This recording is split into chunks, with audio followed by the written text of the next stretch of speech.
Good morning, dear students. In today's lecture of the subject insurance, I am Ms. Vandana Pai. I will be discussing with you the principles of insurance. Okay, now whenever we consider insurance contract, your insurance contract is based on some of the principles.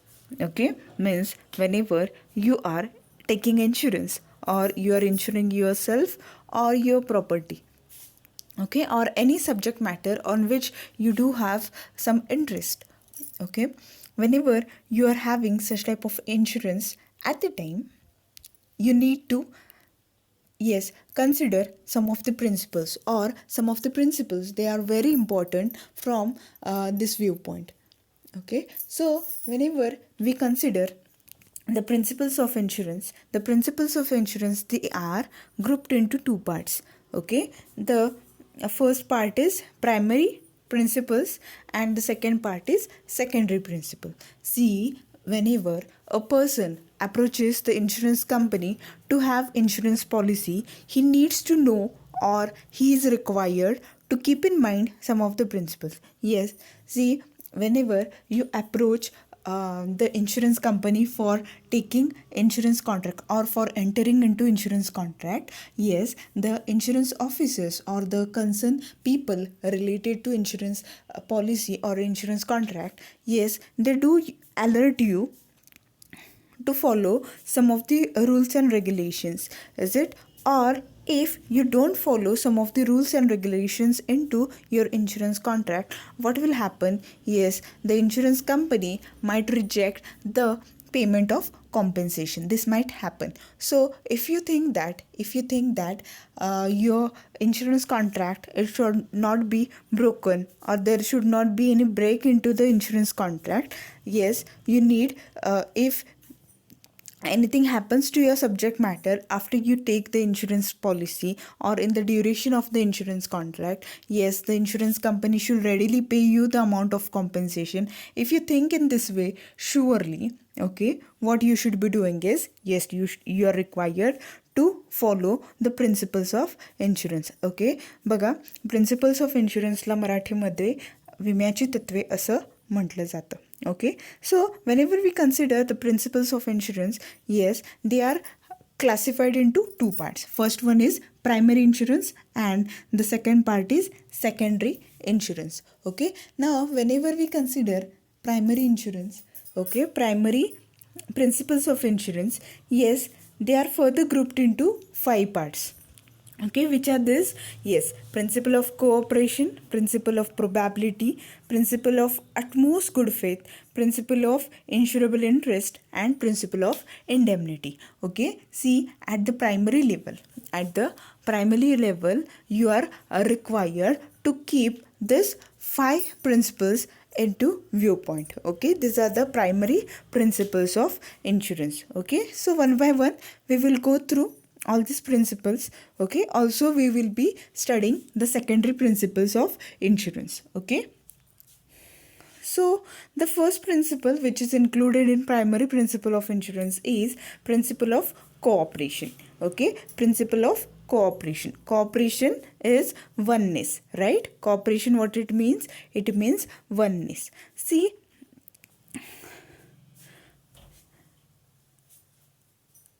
in insurance, okay, a social fund is created. See, there are many people who insure their property, who insure their life, okay, who insure the subject matter, right? Okay, there are many people who do take insurance. Okay, now see, many of the time what happens, okay, when it is some of the property insurance, or when there is a fire insurance and all, okay, see, whenever we consider the fire insurance, okay, what is the basic duration of fire insurance? Yes, fire insurance is taken for 1 year duration. Now in that 1 year duration, if your subject matter is destroyed or damaged, or there is event of loss to your subject matter due to fire elements, okay, see, keep that in mind. If due to the fire elements, if your subject matter is affected, destroyed or damaged, yes, then the insurance company, okay, after you fill up the claim form, it does readily provide you the amount of compensation. But in that duration, in that 1 year duration, if your property, that is the subject matter which you have insured under fire insurance policy, if it is not destroyed due to fire elements, or if it is destroyed by another reason, yes, the insurance company will not pay you compensation, the amount of compensation. In such a case, okay, what happens? Okay, see, you have paid the amount of premium, right? You have paid the amount of premium. Does the insurance company gives that amount you back? No. Okay, that amount is not repaid to you. Okay, unless until there is something which is mentioned, or there is any clause or condition which is mentioned into your fire insurance policy. So whenever you consider these things, okay, whenever we consider these things, okay, see, in insurance policy, a fund is created by the insurance company in which all such type of premiums which whatsoever is collected from the insured, okay, they are grouped into a fund, okay. And if anybody, or if the subject matter is destroyed due to the reasons which are specified into the policy documents, yes, the insured does approaches the insurance company. After filling up the claim form, the insurance company is required to pay the amount of compensation. So based on the principle of cooperation, okay, all the people, all the insureds, what they do pay the premium. And what is the role of the insurance company then? Yes, the insurance company collects all the funds together. Is it a social fund is created, okay. And if anybody one from the insured, okay, or so few people from the community of insured, they apply for the claim after, yes, there is any loss to the subject matter, yes, the insurance company, what it does, yes, it utilizes the funds which are created in the social fund, okay. So this is the principle of cooperation. Second principle is principle of probability. See, we have gone through the term probability into maths, right? Mathematics. Whenever you were studying mathematics, okay, you have gone through this term, probability. Probability, what it means? Yes, it means the chances. Is it? It means the chances. For example, okay, you might have studied probability in sense of coin. Okay, for example, if you toss a coin, okay, what is the result? Okay, whenever you toss a coin, okay, either it will be head or either it will be tail. Is it? Okay, whenever you toss a coin, what are the reasons? The reasons are, yes, it might be head or it might be tail, right? Okay, in the same sense, okay, now whenever the amount of premium, is it the amount of premium, okay, see, recall what is premium. Premium is the sum or amount paid by insured to the insurance company for having insurance policy, right? Okay, now whenever the amount of premium is calculated, what are the factors which the insurance company does consider? Yes, see, if the subject matter is destroyed, okay, if the subject matter is destroyed, what will be the amount of loss which the insured will be incurring? Okay, based on this amount of loss, okay, see, if the subject matter is destroyed at most, okay, what will be the amount of loss which the insured is supposed to face? Okay, considering this amount itself, the amount of premium is decided. So here what is considered? Here it is considered that, okay, the loss will happen. So principle of probability means, okay, the risk which is associated with the subject matter. And okay, the second thing, if the subject matter is completely destroyed, what will be the amount of loss which the insurance company will be facing? Okay, considering this itself in advance, the rate of premium is decided. Yes, and the insured is supposed to pay the amount of premium, because unless until you pay the first premium, okay, or the first installment towards your insurance contract, yes, surely your insurance policy or your insurance contract will never be commencing. Okay, so this is the second principle into primary principle of insurance. The third principle is utmost good faith. Okay, principle of utmost good faith. Okay, what is this? See, whenever you are entering into the insurance contract, yes, whenever you are entering into insurance contract, okay, as a insured, you are required to disclose all the facts related to the subject matter to the insurance company. Yes, what you are required? You are required to share all the information related to subject matter to the insurance company. Means, okay, for example, if you are taking life insurance policy, okay, or if you are entering into life insurance contract, okay, and for example, if you are insuring any of your family person, okay, any of the member of your family, okay, if you are insuring them under life insurance, yes, what you are required to do? Yes, you are required to share all the information related to past of that person to the insurance company. Why? Okay, if you have not revealed some of the facts related to the past of the related to the past of the person on whom you are taking insurance policy to the insurance company, and later in the duration of insurance contract, if the insurance company comes to know that there are few facts from the past of that person which are very important from the insurance contract viewpoint, and you have not shared it with them, okay, what will happen?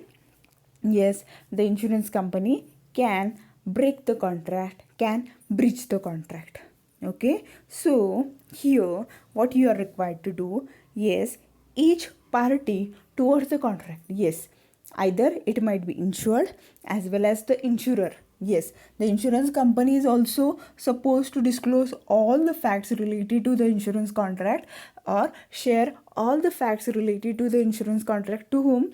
To the insured. Okay, so there should not be any discrepancy, there should not be any fact which is revealed which is important from the insurance contract viewpoint. Okay, so utmost good faith means what? To disclose all the facts, or to yes, share all the facts with the other party towards the insurance contract. Okay, why it is required? Yes, in future if the insurance company comes to know that, okay, there were some facts which are not disclosed by the insurance to the insurance company, yes, readily the insurance company can break the insurance contract. Okay, getting it? Then insurable interest. Okay, insurable interest. What is insurable interest? Insurable interest means interest of the insured into the subject matter. Okay, for example, okay, if or whether the insured is possessive about the subject matter, if the subject matter is affected or hurted, whether the insured, okay, experiences, okay, or whether the insured is also affected, hurted by that event or not. If the insured, okay, if the insured, yes, becomes sad or feels unhappy if the subject matter is destroyed, then surely the insured has the insurable interest into the subject matter. Yes, if there is absence of insurable interest into the subject matter, yes, the insurance company can readily breach the contract. Okay, so what is insurable interest? Insurable interest means interest of the insured in the subject matter. Okay, then principle of indemnity. Principle of indemnity, what is it? Yes, the term indemnity means assurance from the insurer in which he undertakes to put the insured if in the event of loss in the same position that he occupying before happening of the event. Okay, what it means? Okay, principle of indemnity. Indemnity itself means a promise. Okay, a promise given by insurance company to the insured. What is the promise all about? Yes, in the event of loss. Okay, see what is the promise? Yes, in the event of loss. Okay, the subject matter, as it was prior to event of loss. Yes, I will be making or converting that subject matter, or what I will be doing is, yes, I will bring the subject matter in the same position as it was. Okay, as it was prior to the event of loss. This is the promise given by whom? By the insurance company. To whom? To the insured. Okay, what is the promise? Yes, the promise is that, yes, the subject matter as it was prior to the happening of the event or event of loss, yes, in the same way I will be regenerating it. Okay, what is this? This is the principle of indemnity. Okay, then principle of indemnity, see, it is not applicable to the life insurance. Okay, it is applicable to other types of insurance. Okay, while indemnifying, three methods are used. Okay, to pay the compensation or in the phase of regenerating the event. Okay, the subject matter, the insurance company can use one of the mode which is given in the screen. Okay, first one is in cash. The compensation equal to the loss can be paid in cash. Second thing is repairing. Okay, if there is little difference between the subject matter prior to the event and after event. Okay, what the insurance company might do? Yes, insurance company might repair it. Okay, somewhat it can repair it, and yes, it can regenerate it. Then replacement. Okay, if the insurance company does have contacts with some of the suppliers, okay, what they can do is, yes, they can purchase some of the things or the subject matter from such type of outlet, and they can dispatch it or give it to the insured. Okay, these three modes can be used. Okay, then it is the secondary principle of insurance. Okay, the secondary principles of insurance, they are also classified into 5 parts. So let's see what are the secondary principles of insurance. First principle is doctrine of subrogation. Okay, it means to exercise for own benefit all the rights and remedies which insured possess against the third party. See, okay, once you get compensation.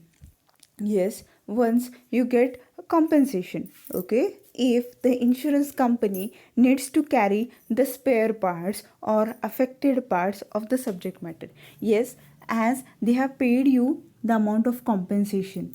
Okay, henceforth you are not legally required to hold those spare parts or the parts of the destroyed subject matter. Yes, as they have paid you the compensation, the amount of compensation, here what you are required to do? You are required to hand over all the necessary rights related to the subject matter to whom? To the insurance company. Okay, this itself is doctrine of subrogation. Yes, doctrine of subrogation means what? Yes, to hand over all the rights related to the subject matter in the favor of the third party, that is the insurance company. Okay, then principle of contribution. Yes, principle of contribution, what it means? For example, if you have insured the same property or the same subject matter with 2 or 3 insurance company, for example in the fire insurance, okay, if you have insured your property, you have insured your factory with 2 or 3 insureds. Okay, and if there is event of loss, okay, and the amount of loss which you have incurred is 1 lakh rupees. Okay, now whether all these 3 insurance company, they will be paying you a separate 1 lakh rupees, that is you will be getting compensation rupees 3 lakhs or what? No. Okay, see, all these 3 companies, they will come together, okay, and they will discuss with one another, and what they will do is, yes, they will share their contribution, and you will be getting the amount of compensation exactly equal to the amount of loss. Okay, if you have, yes, faced, or if you are suffering from 1 lakh rupees of loss, yes, all these 3 companies, what they will do, they will mutually decide their share, and they will contribute as much as the amount of loss. Okay, then principle of causa proxima. Principle of causa proxima, what it means? Yes, principle of causa proxima means the nearest cause of loss. Okay, the nearest cause of loss. For example, when it is fire insurance, yes, the event of loss or the subject matter, it should be, yes, it should be destroyed or damaged only due to fire perils. Okay, it should be damaged only due to fire perils. Okay, getting it? So in the same sense, in your policy document, yes, in your policy document, the insurance company, it does mentions the perils through which your subject matter should be affected. If there is another peril, okay, which is not included or prescribed into your policy document, and due to this, if the subject matter is affected, yes, the insurance company will not pay the amount of compensation. Okay, then principle of mitigation of loss. Principle of mitigation of loss means what? Yes, the insured, when he comes to know that, yes, the event of loss is happening, yes, what he should be doing? Yes, what he should do? Yes, he should be taking the efforts to minimize the loss. Okay, for example, if his subject matter is on fire, if his subject matter is on fire, what he should be doing? Yes, what he should be doing? Yes, he should immediately, yes, contact the fire brigade, or he should take the help of neighbors and friends, okay, till the insurance company approaches, or till the fire brigade approaches the place of event. Okay, he should take the utmost efforts to minimize the loss. Okay, that means principle of mitigation of loss. Okay, attachment of risk. Okay, what is attachment of risk? Attachment of risk means, see, if your property is prone to some of the perils, okay, if it is prone to the perils, then only the insurance company gives you the protection. Okay, for example, okay, if someone, one of your friend, one of your person whom you know, they have taken fire insurance on their property. Okay, so you thought to imitate that person, and you also applied for the fire insurance. Yes, see, the insurance company first, they check, okay, whether your property has risk due to fire perils. Okay, if your property doesn't have risk due to fire perils, then what will happen? Yes, the insurance company will not give you the fire insurance policy. Okay, if the risk is there due to those reasons, okay, then only they will be granting you the policy whichever is necessary, okay, or whichever you are applying for. Okay, so these are the secondary principles of insurance. Okay, with this we do conclude today's lecture. Thank you.